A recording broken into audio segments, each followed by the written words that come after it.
तो पवन सिंह, मनोज तिवारी, निरहुआ और रवि किशन के बाद भोजपुरी का एक और सुपरस्टार अब राजनीति में कदम रखने वाला है, चुनाव लड़ने वाला है और लोगों के बीच जाकर के वोट की अपील करने वाला है। यह भोजपुरी के सुपरस्टार कौन है?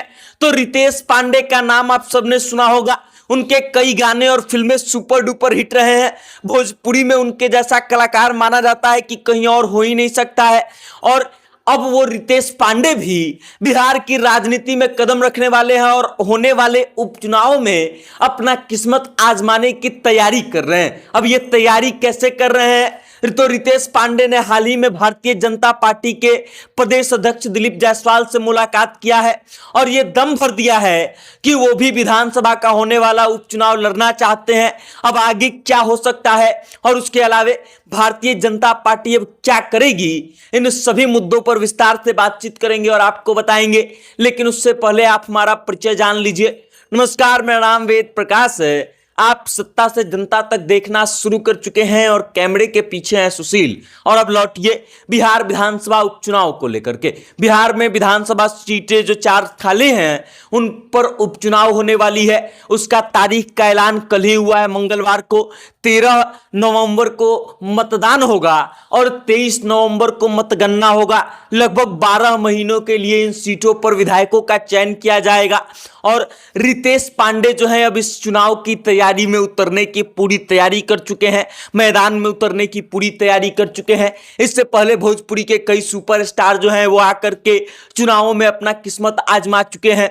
मनोज तिवारी दिल्ली से सांसद है लगभग पिछले 3 बार से। उसके अलावे रवि किशन पिछले 2 बार से गोरखपुर से सांसद है। एक बार आजमगढ़ से निरहुआ जो है सांसद बन चुके हैं, इस बार चुनाव में हार गए। इस बार पवन सिंह ने भी काराकाट से लोकसभा चुनाव लड़ा था और अपनी किस्मत को आजमाने का प्रयास किया था, लेकिन 2 नंबर पर वो रहे थे और चुनाव हार गए थे। उसके अलावा गुंजन सिंह का नाम आप जानते हैं, वो भी इस बार चुनाव लड़े थे और चुनाव हार गए थे नवादा से। और अब जो है रितेश पांडे इस चुनावी मैदान में कूद चुके हैं। रितेश पांडे लेकिन लोकसभा चुनाव तक एकदम स्थिर थे, किसी को पता तक नहीं था, भनक तक नहीं लग रहा था कि रितेश पांडे भी चुनाव लड़ना चाहते हैं।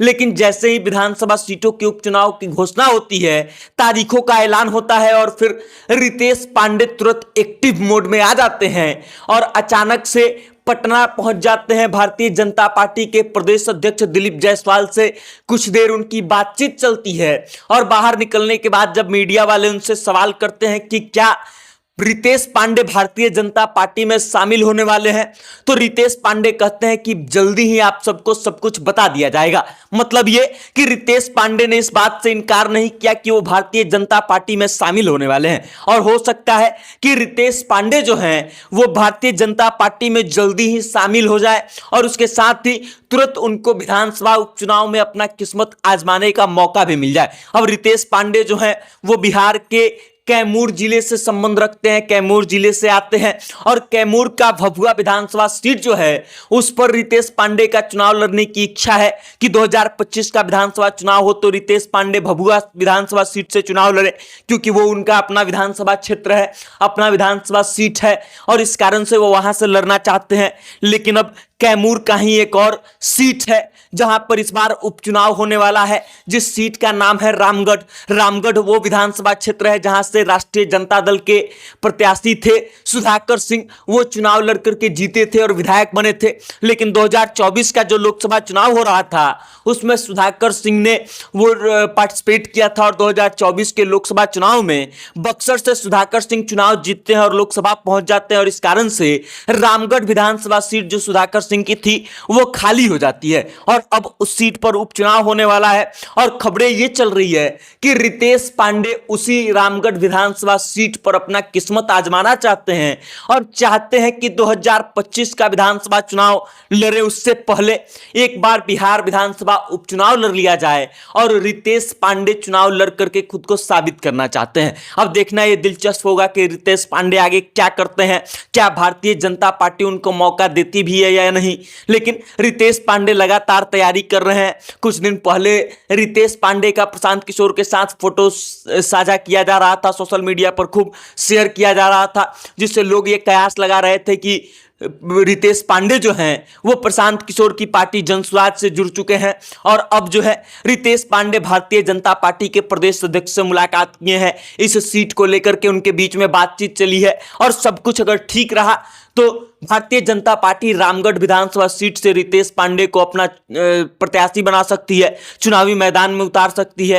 रामगढ़ चूंकि अब तक राजद के खाते में था तो भारतीय जनता पार्टी ऐसा प्रत्याशी ढूंढ भी रही है जो भारतीय जनता पार्टी को वहां से चुनाव जितवा सके और हो सकता है कि रितेश पांडे पर अगर भरोसा भारतीय जनता पार्टी जताती है तो यह भरोसा जीतने में रितेश पांडे सफल हो जाए। बाकी अब आप इस खबर को लेकर के क्या सोचते हैं, रितेश पांडे के राजनीति को लेकर के क्या सोचते हैं, अपनी राय कमेंट करके हम तक भेजिएगा और देखते रहिएगा सत्ता से जनता तक। बहुत बहुत धन्यवाद।